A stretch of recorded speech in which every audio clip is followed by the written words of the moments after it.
Welcome to Engaging Experts, the podcast that goes behind the scenes with influential attorneys. Our guests will describe their practice and expertise. Then we will go deep on various topics related to effectively using expert witnesses.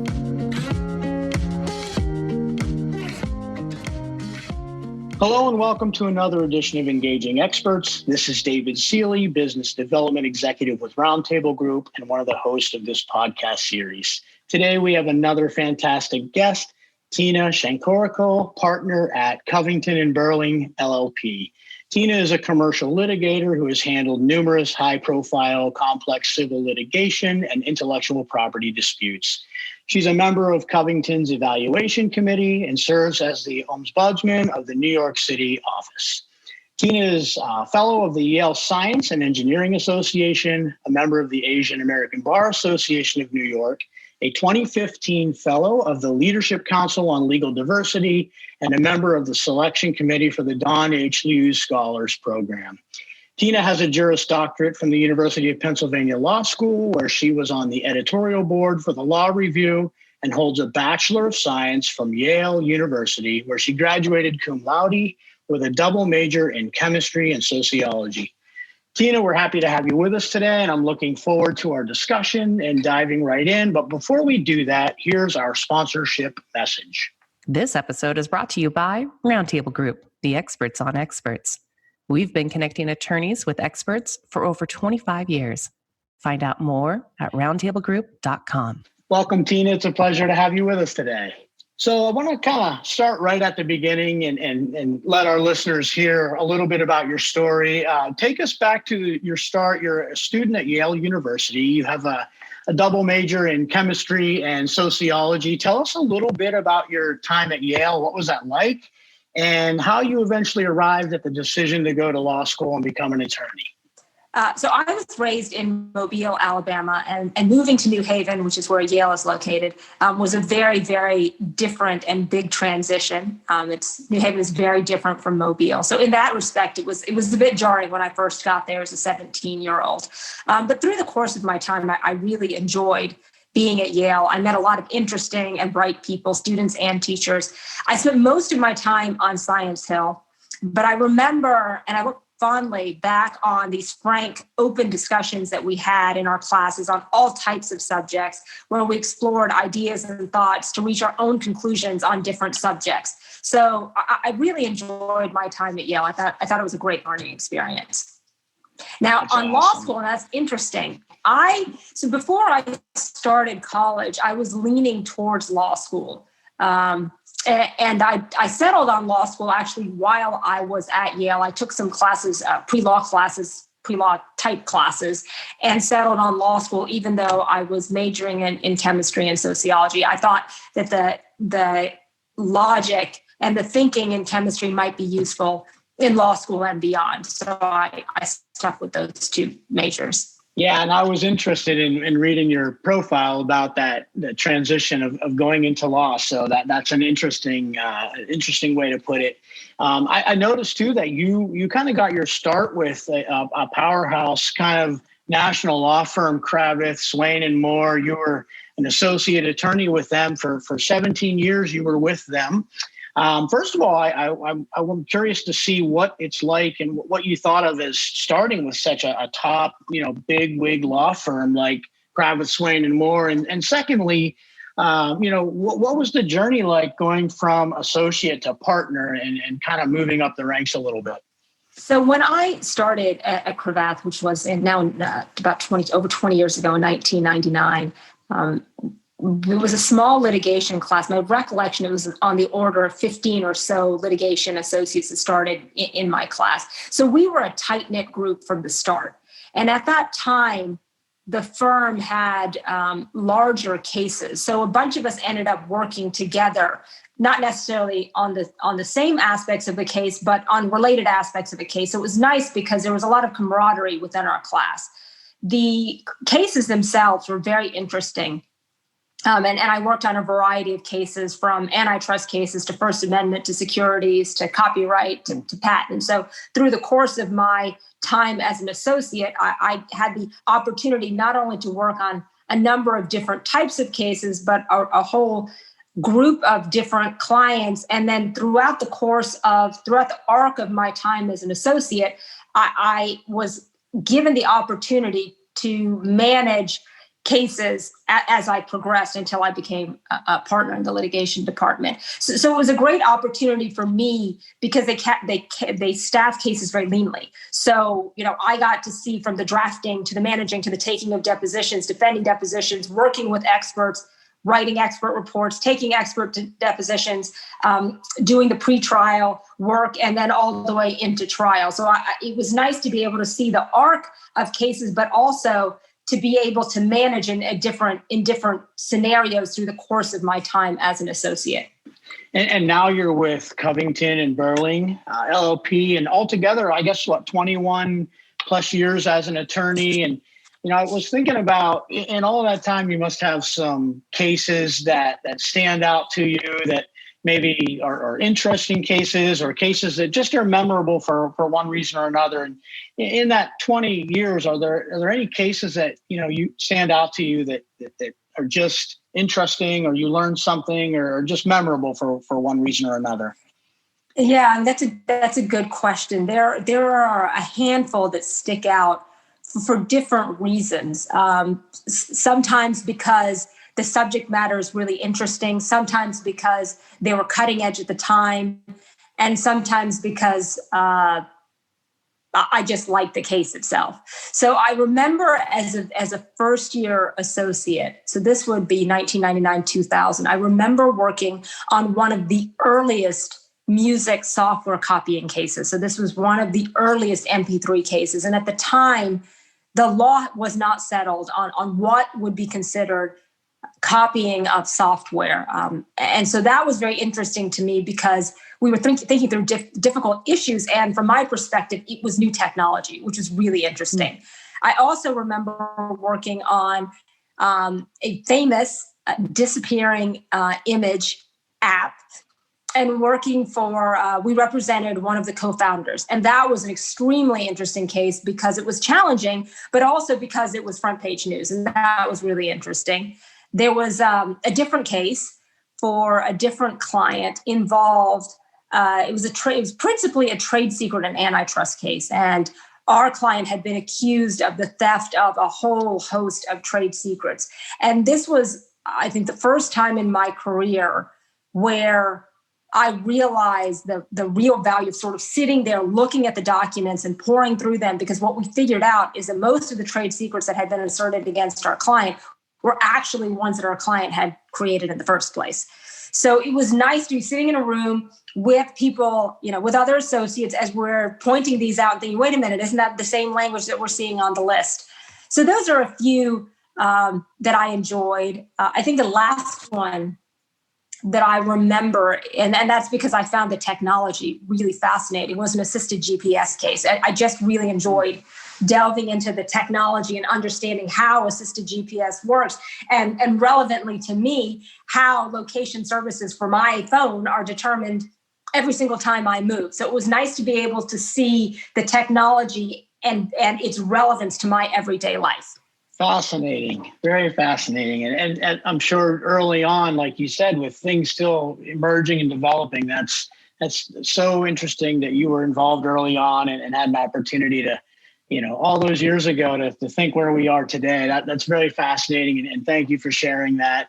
You talked earlier about early on in your career working with experts and deposing experts. And, many of our listeners realize that for 27 plus years, we have engaged experts and connected experts with attorneys as well.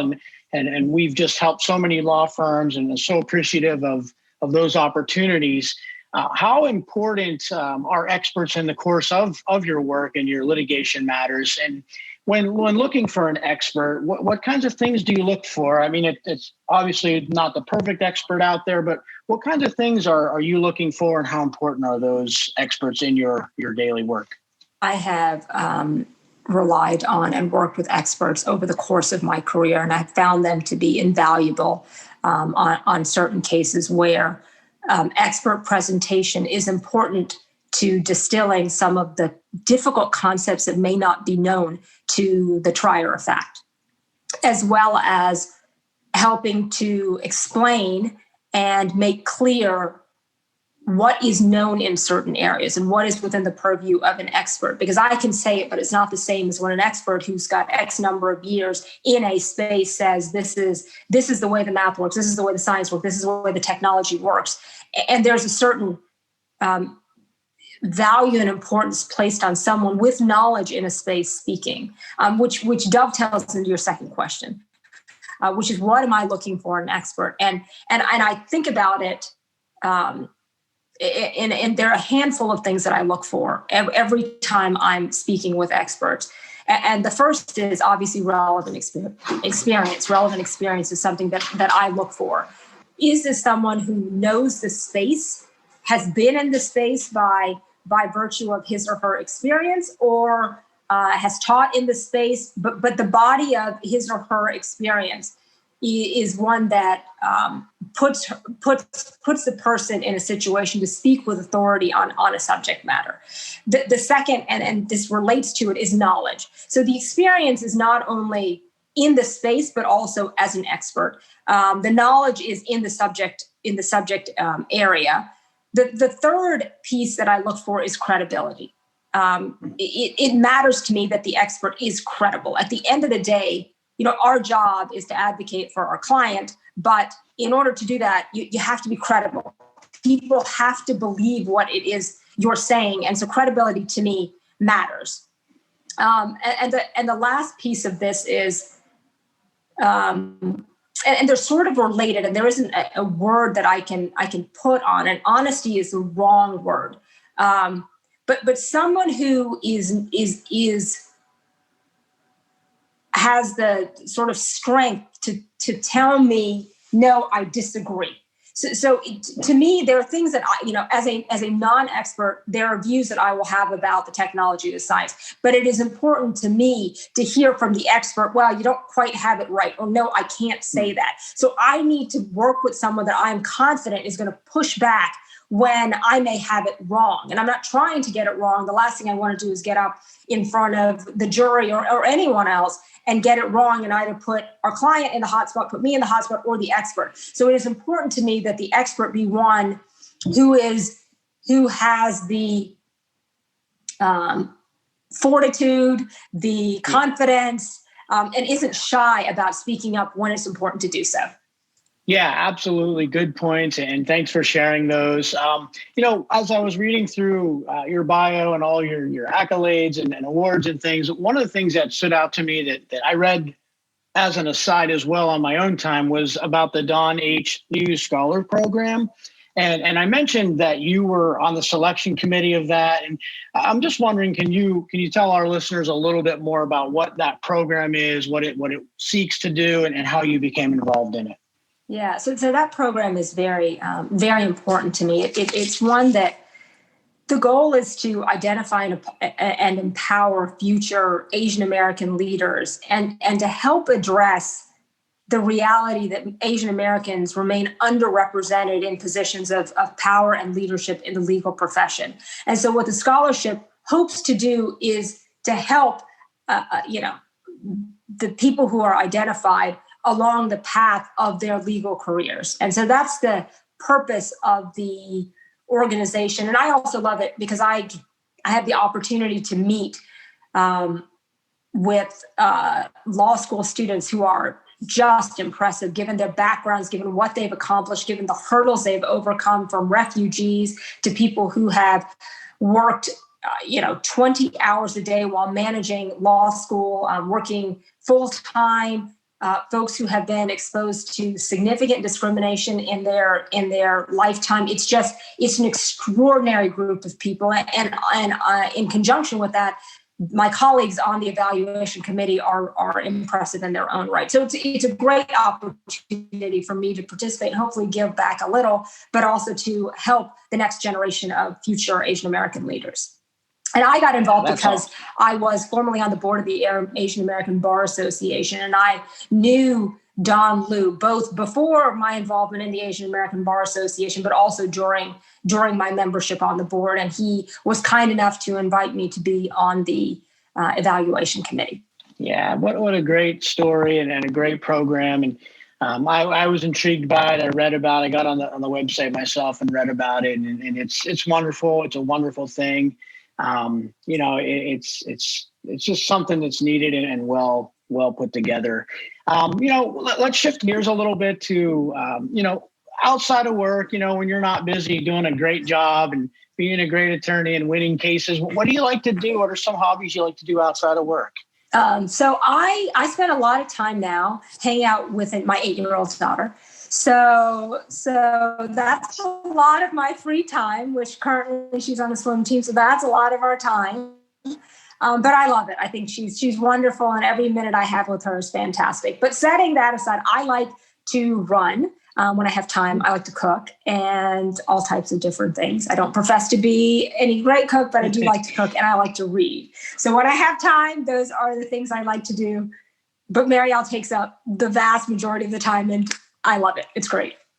Yeah, I have 3 kids, so I know exactly what you mean. You wrap yourself in their world and just enjoy every minute of it. And do you have a favorite dish you like to cook, or anything, like any style of food you like to cook more than other? Or? No, I like to try different things. Unfortunately, my daughter doesn't like to try many things. So, but we're trying. She's getting much better at trying, at least, even if she doesn't like it. But I like to cook different things. Well said. Well said. Well, lastly, let me ask you, being in New York City is I love to visit the city. I've been several times. It's such a great place to go, and there's just endless things to do and see, and the history that's involved there.